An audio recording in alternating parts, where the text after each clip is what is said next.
Hello बच्चों, achievers academy Canada में आपका स्वागत है। और हम जो स्टडी कर रहे थे बच्चों, वो हम स्टडी कर रहे थे लीनियर मोशन की सरल रेखा में गति की। उस दिन से आपको लेक्चर नहीं मिले, कोई दिक्कत नहीं, दोबारा अगेन शुरू करते हैं हम अपना। ठीक है, अब इसमें क्या है कि आपका सरल रेखा गति में जो आपका हो चुका है टाइप्स ऑफ मोशन, गति के प्रकार, गति की डेफिनेशन, रेस्ट, मोशन, सब कुछ ये आपका कवर आपका हो चुका है। आज हम इसमें स्टडी करते हैं सबसे पहले मोशन इन स्ट्रेट लाइन कि मोशन इन स्ट्रेट लाइन क्या होता है आपका। ठीक है बच्चा, कि motion in a straight line, motion in a straight line. बच्चा लेक्चर इस वजह से भी नहीं मिल पा रहे थे कि आपका जो रेस्पॉन्स हो बिल्कुल डल था। अगेन बच्चों के मेरे पास कॉल आई कि सर आप अगेन क्लास स्टार्ट करो, अब के बाद रेस्पॉन्स अच्छा रहने वाला है, तो इसलिए मैं दोबारा क्लास स्टार्ट कर रहा हूँ। तो अगर आपको क्लास कंटिन्यू करानी है, क्लास कंटिन्यू रखनी है, तो बच्चे आपको वीडियो डेली देखनी पड़ेगी, वीडियो को लाइक करना पड़ेगा, अदर स्टूडेंट्स को आपको चैनल से जोड़ना पड़ेगा, तभी कुछ इसका फायदा हो सकता है। ठीक है, जितना ज़्यादा आप वीडियो को देखेंगे, बड़े आराम से देखो, प्यार से देखो, जो समझ में नहीं आता वो आप जो है मेरे कमेंट बॉक्स में कमेंट कर सकते हैं, कॉल करके मुझसे पूछ सकते हैं, जी सर ये प्रॉब्लम है, मैं उसका सोल्यूशन आपको दूंगा।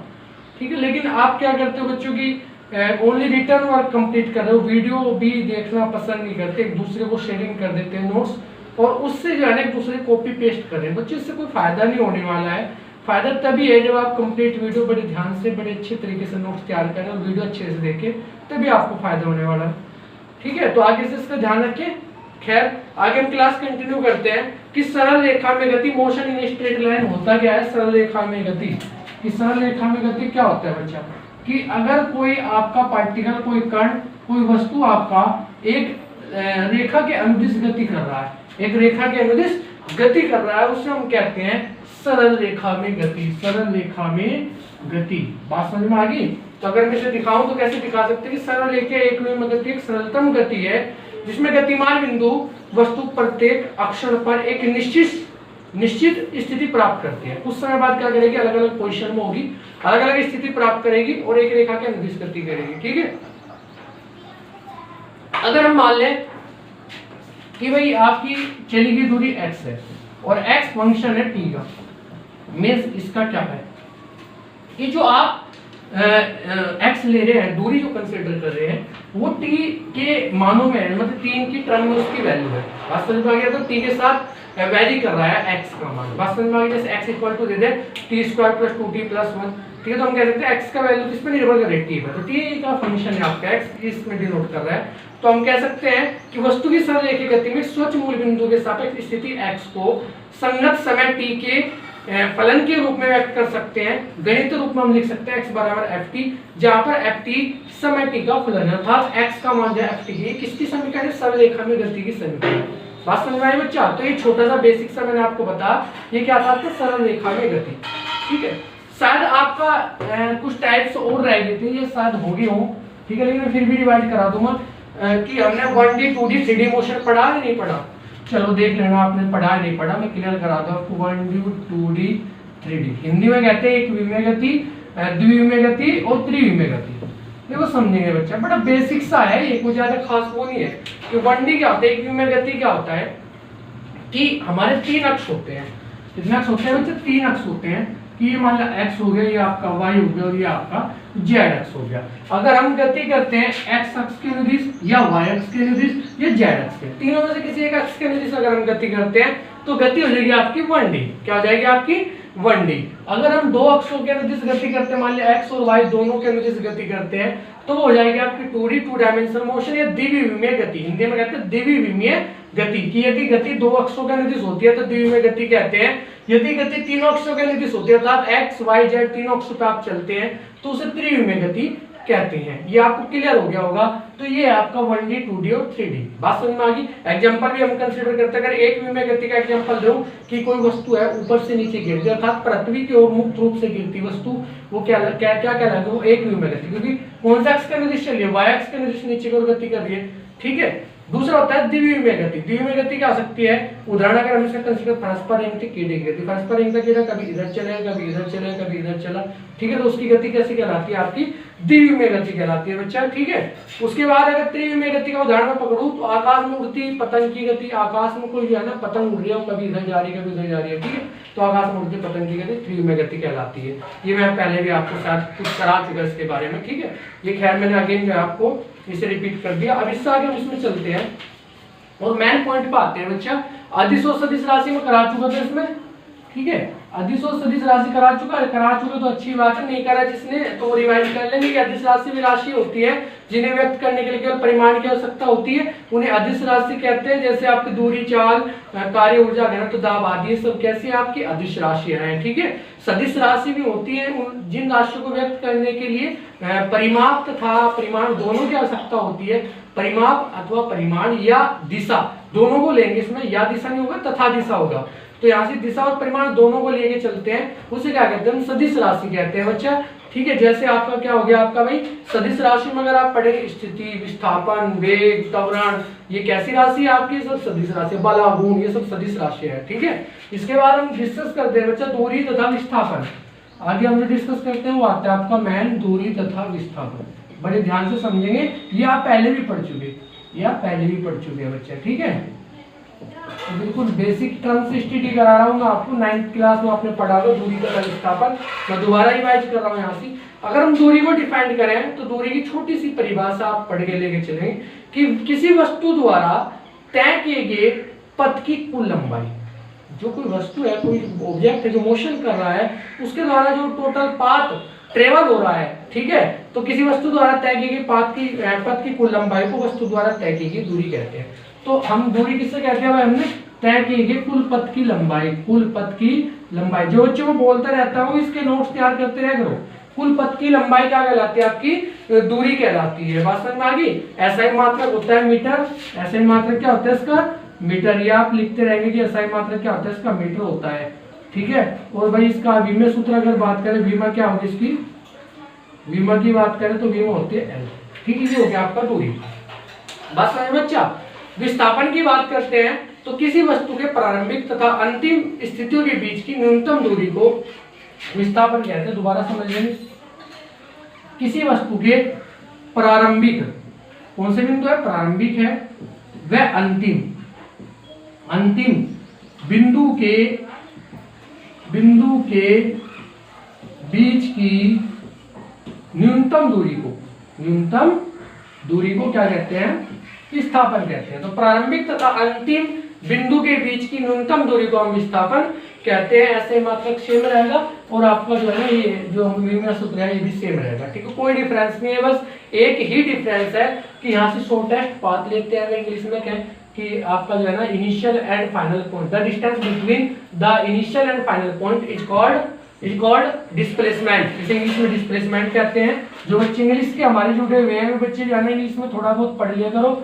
हिंदी के बच्चे भी कोशिश करा करो थोड़ा बहुत इंग्लिश पढ़े, क्योंकि बच्चों आगे जो आपका सब कुछ आने वाला है सिलेबस वो सारा का सारा टोटली इंग्लिश में रहेगा। जैसे आप 12th से बाहर निकलोगे, कुछ करोगे आप बाहर बीटेक वगैरह या BMS वगैरह, बी फार्मा वगैरह, MBBS वगैरह, जिस फील्ड में आप जाओगे तो वहाँ सब आप इंग्लिश में पढ़ोगे बच्चे, हिंदी में कुछ नहीं आने वाला है। अगर आप एंट्रेंस में भी जाते हैं तो वहाँ भी खैर हिंदी में भी अलाउड कर रखा है हमारी गवर्नमेंट ने, लेकिन हमें इंग्लिश की टर्म भी पता होना चाहिए, ठीक है। तो ये होता है आपका डिस्टेंस और ये डिस्प्लेसमेंट। डिस्टेंस मैंने आपको बताया कुल पथ की लंबाई जो आपकी दूरी कहलाती है, डिस्टेंस कहलाती है, अर्थात total length of total path is called distance.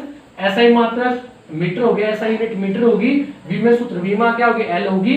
विस्थापन की अगर बात करें, डिस्प्लेसमेंट की अगर बात करें तो initial and the distance between initial and final point या that shortest distance between initial and final point is called displacement, अर्थात प्रारंभिक और अंतिम बिंदु के बीच की न्यूनतम दूरी को विस्थापन कहते हैं, डिस्प्लेसमेंट कहते हैं। बच्चे क्लियर हो गया होगा, समझ में आ गया होगा, ठीक है। एक बेसिक से एग्जांपल उठाते हैं, उनसे और ज्यादा क्लियर हो जाएगा कि दूरी और विस्थापन क्या होता है, ठीक है। उनसे और ज्यादा आपको कंसीडर हो जाएगी कि दूरी और विस्थापन क्या होता है आपका, ठीक है।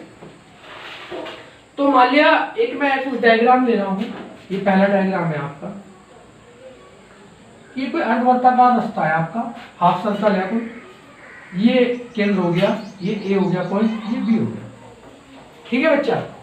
हमें कह दिया कि इसमें भाई दूरी निकालिए, A से B पे जाना है, दूरी निकालो और विस्थापन निकालिए।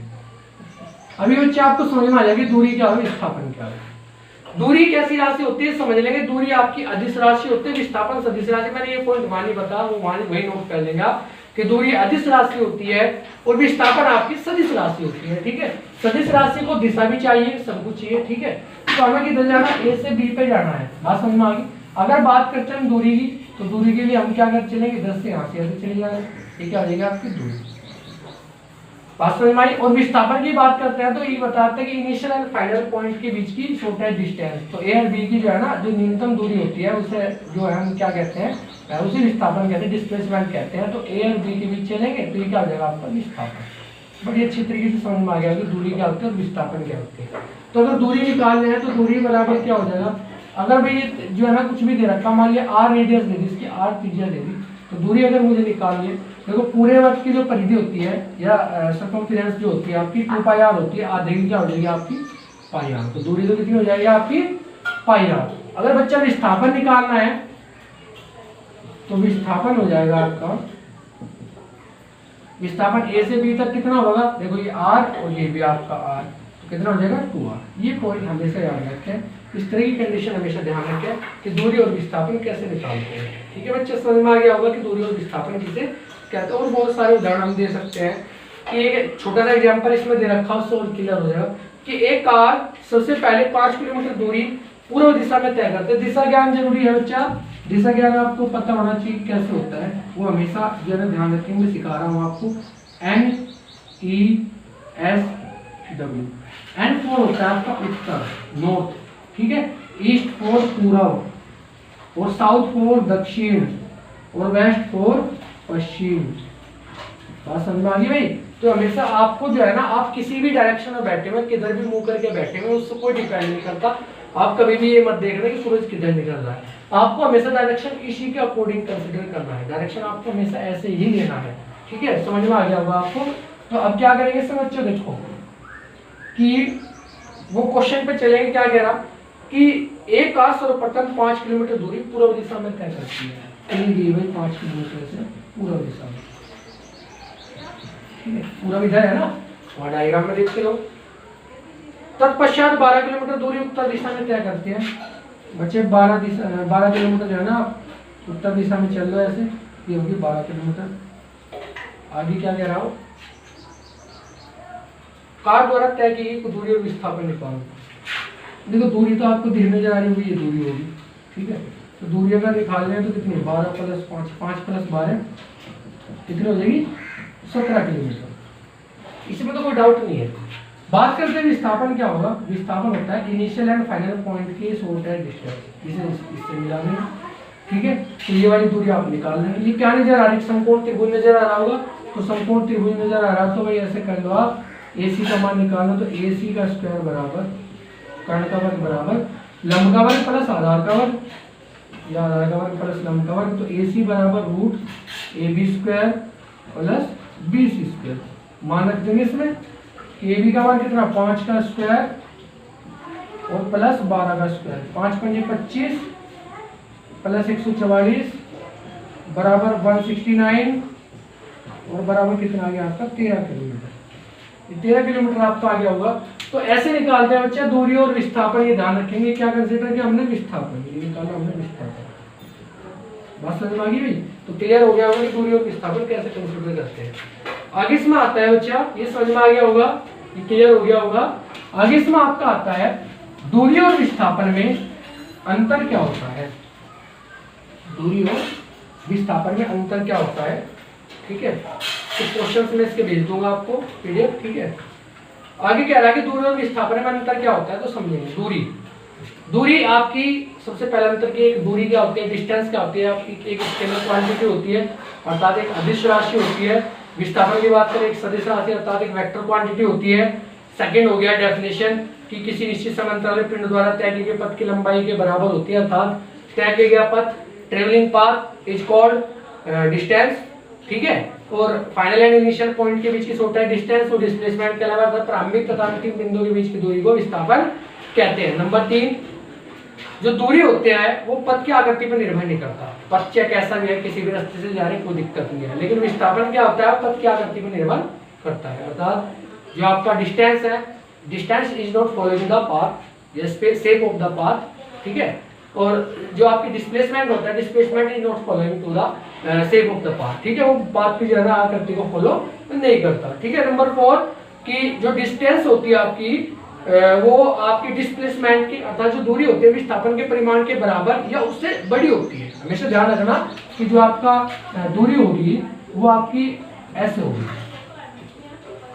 बात समझ में आ गई। और अगर विस्थापन की बात करूं मैं तो विस्थापन always is the less than to the distance, बात समझ में आ गई कि displacement is the less than always less than to किससे डिस्टेंस, बात समझ में आ गई। छोटा होगा हमेशा दूरी से, दूरी हमेशा विस्थापन से बड़ी होती है, एक अंतर ये हो गया आपका, ठीक है। नेक्स्ट आगे चलते हैं कि ये आवश्यक नहीं है कि विस्थापन शून्य होने पर दूरी शून्य हो, कि विस्थापन शून्य हो गया डिस्प्लेसमेंट 0 है तो क्लियर नहीं है कि भाई आपका डिस्टेंस भी 0 हो, दूरी भी आपकी शून्य हो, ऐसा संभव नहीं। लेकिन इसके अपोजिट अगर आप पे दूरी शून्य है तो विस्थापन हमेशा शून्य होगा, बात समझ में आई। दूरी आपकी सदैव धनात्मक होगी, ये हमेशा पॉजिटिव वैल्यू होती है। और अगर मैं बात करता हूँ विस्थापन की, विस्थापन आपका शून्य भी हो सकता है, विस्थापन आपका धनात्मक भी हो सकता है, विस्थापन आपका ऋणात्मक भी हो सकता है, ठीक है बच्चा। तो ये बेसिक सा जो है ना, इनमें अंतर थे, डिफरेंस थे, ये क्लियर हो गया होगा, ठीक है, समझ में आ गया होगा। इसके बाद आगे बढ़ते हैं, इसमें आगे इसमें बढ़ते हैं।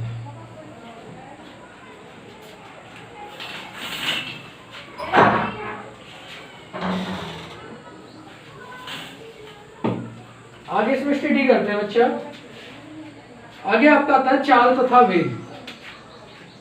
चाल तथा वेग पढ़ते हैं कि चाल तथा वेग क्या होता है। तो चाल की परिभाषा अगर हम पढ़े कि चाल बराबर, पहले फॉर्मूले से क्लियर कर लेंगे, चाल की बात कर रहे कि चाल बराबर होता है दूरी बटे समय। और यहीं से परिभाषा निकालेंगे बच्चे, इसकी पूरा लगाने की जरूरत नहीं है। दूरी बटे समय कि अर्थात किसी वस्तु द्वारा एकांक समय में तय की दूरी को चाल कहते हैं। किसी वस्तु द्वारा एकांक समय अंतराल में तय की दूरी को चाल कहते हैं, सिंपल सी डेफिनेशन, ठीक है। मात्रा लिख लेंगे सब कुछ जो आपको पता है। मात्रा क्या होता है भाई, दूरी का मीटर पर सेकेंड। विमा, विमा निकालो भाई, LT की पावर -1 हो जाएगी, ठीक है। और कैसी राशि होती है, अदिश राशि, ये पॉइंट आपके इम्पोर्टेंट रहते हैं, पता होना जरूरी है। तो अदिश राशि होते हैं विमा सूत्र LT की पावर -1 हो गया, मात्रक मीटर पर सेकेंड, फॉर्मूला स्पीड, इसे स्पीड बोलते हैं बच्चा, ये स्पीड आपका इंग्लिश में, और इसे बोलते हैं आपका वेलोसिटी। तो स्पीड वेलोसिटी, तो स्पीड को अगर क्या है तो डिस्टेंस अपॉन टाइम, ये फॉर्मूला है आपका, ठीक है। टाइम इंटरवल भी बोल देते हैं, ठीक है। तो speed equal to the distance upon time interval, ठीक है। इसकी डेफिनेशन निकल सकती है कि मान लिया किसी वस्तु द्वारा एकांक समय में तय की गई दूरी को क्या बोलते हैं, आप चाल कहते हैं, ठीक है, स्पीड बोलते हैं, ठीक है। आगे इसके चलते हैं बच्चे, इसमें आगे इसके टाइप्स पढ़ते हैं चाल की, चाल के प्रकार कौन कौन से होते हैं आपके, चाल कितने तरह की होती है। तो इसमें सबसे पहले आती है आपकी यूनिफॉर्म स्पीड, एक समान चाल, एक समान चाल, और इसे कहते हैं यूनिफॉर्म स्पीड। बड़े आराम से समझाया जा रहा है, सब चीज बड़े ध्यान से समझ के लेके चलेंगे। एक समान चाल, एक एग्जांपल से समझ लें कि एक समान चाल क्या होती है। सबसे पहले देख लो कि समान समांतरालों में समान दूरी, समान समांतरालों में समान दूरी। तो अगर समान समय अंतरालों में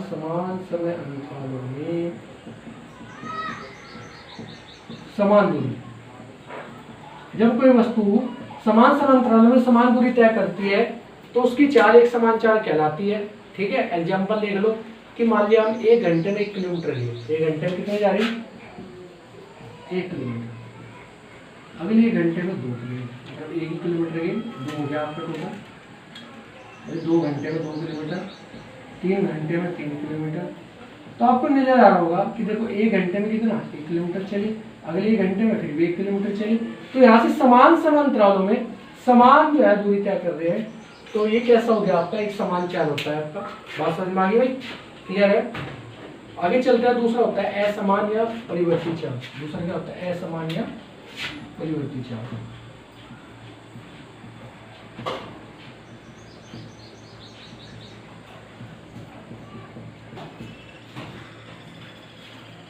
असमान समान होता है non uniform motion, non uniform, ठीक है, मोशन, ये चाल की बात है, स्पीड आ जाएगा, ठीक है। परिवर्ती क्या है तो वेरिएबल स्पीड भी बोल देते हैं, ठीक है, वेरिएबल स्पीड भी इसमें कह देते हैं।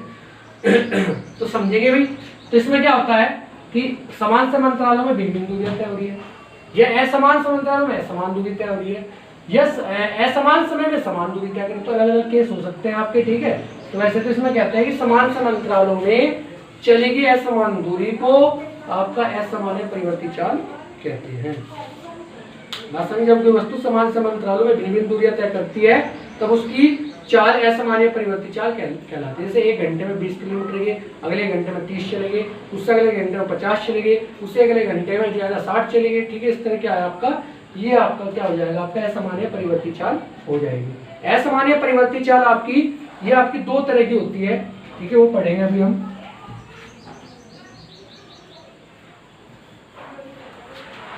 वेरिएबल स्पीड आपकी दो तरह की होती है। नंबर एक होती है औसत चाल। क्या होती है? औसत चाल। एवरेज स्पीड बोल देते हैं बच्चे, एवरेज स्पीड, एवरेज स्पीड, ठीक है, समझ में? तो एवरेज स्पीड क्या होती है समझेंगे, ठीक है। एवरेज स्पीड का फॉर्मूला निकलेंगे, उससे डेफिनेशन से क्लियर हो जाएगा, इसकी डेफिनेशन ऐसे क्लियर हो जाएगी कि औसत चाल बराबर एवरेज स्पीड बराबर कुल तय की गई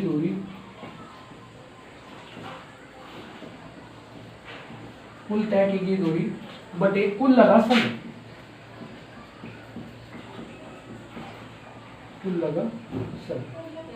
तो औसत चाल की परिभाषा क्या हो जाएगी कि किसी वस्तु द्वारा तय की गई कुल दूरी तथा तय की गई कुल दूरी में लगा समय के अनुपात को औसत चाल कहते हैं, ठीक है। वैसे अगर प्रॉपर डेफिनेशन आप देखना चाहते हो जाएगी कि असमान चाल से जब कोई वस्तु गति करती है तो क्या होता है कि किसी वस्तु द्वारा किसी निश्चित समय अंतराल में तय की गई कुल दूरी तथा समय अंतराल का अनुपात वस्तु की औसत चाल कहलाता है। बात समझ में आ गई भाई?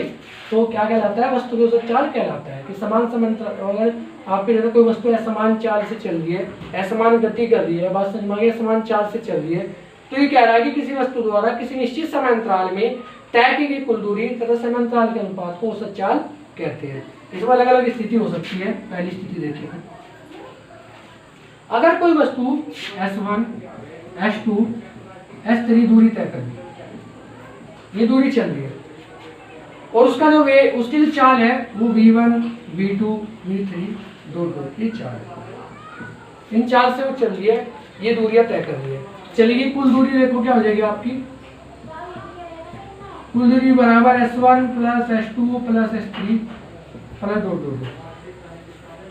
बात करें अगर लगा समय, कुल लगा समय अगर कंसीडर कर रहे हैं बच्चा, कुल लगा समय T1 plus T2 plus T3 plus दो।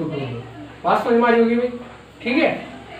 जैसे क्या लिख सकते हैं, दूरी बटे चाल, S1 बटे V1, S2 बटे V2 प्लस S3 बटे V3 प्लस दो। ठीक है भाई, बात समझ में आ रही? औसत चाल में रख दो फॉर्मूला यहाँ से, तो VAVG से डिनोट कर रहा हूँ मैं इसे।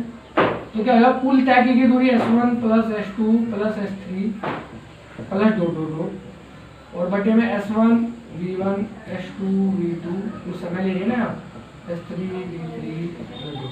बात समझ में आ गई? तो फॉर्मूला आपका ये होगा।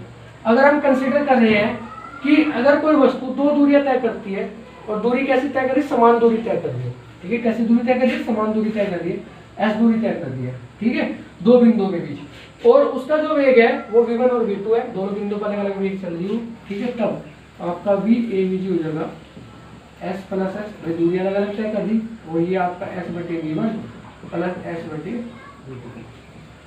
VAVG बराबर 2S, S बार 1/V1 प्लस 1/V2, S से S ले गया आपका। VAVG बराबर देखो 2 नीचे एलसीएम ले लिया, V1 V2 आ गया, ऊपर आ जाएगा V2 प्लस V1, इसे ऊपर घुमा लेंगे तो VAVG बराबर हो जाएगा आपका 2V1 V2 upon important formula है बच्चा, काफी जगह आ जाए, डायरेक्ट क्वेश्चन निकल जाए।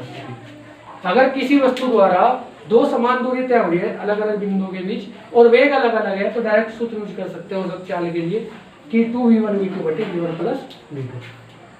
ठीक है बच्चा, ये चाल के लिए भी चल रहा है, आगे वेग के लिए भी ऐसे ही चलेगा। मैं वेग के टाइप नहीं कराऊंगा आपके, वेग के लिए दूरी की जगह विस्थापन आ जाएगा और सब कुछ सेम चलेगा। यहाँ से v1 ऐसे ही रहना है, सब कुछ सारा प्रोसीजर ऐसे ही रहना है। ठीक है, तो अगर वेग पूछ ले तब भी आप ऐसे ही कर सकते हैं, और अब चाल पूछ रहे हैं तो चाल में भी आप ऐसे ही कर सकते हैं।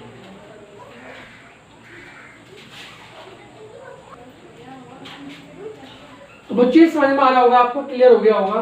ठीक है, ये फॉर्मूला कुछ और कराए, कुछ और इसमें केस है, कुछ आगे हम स्टडी करेंगे, वो क्लास आपकी नेक्स्ट क्लास कल रहेगी। ठीक है, तो आज के लिए बस आपको ये काम करना है, इसे अच्छी तरीके से पढ़ते चले जाए, चैप्टर को अच्छा से फोकस रखें, इस पर अच्छे से काम करें। ठीक है, अब उम्मीद करते हैं कि आगे आपको रेगुलर क्लास मिलती रहेगी, और हम आपसे भी उम्मीद करते हैं कि आप हमारी वीडियो को लाइक करते रहेंगे और उन्हें वीडियो को कंप्लीट देखें, विदाउट स्किप करें। ठीक है, चैनल को सब्सक्राइब करें, ज़्यादा से ज़्यादा बच्चे इस चैनल से जुड़े, शेयर करें वीडियो को, और अच्छी से हमें कमेंट दें। जैसे आपको वीडियो लगी, अच्छी लगी तो गुड कमेंट, नहीं लगी तब भी आप हमें कमेंट करें। आज के लिए धन्यवाद, थैंक यू।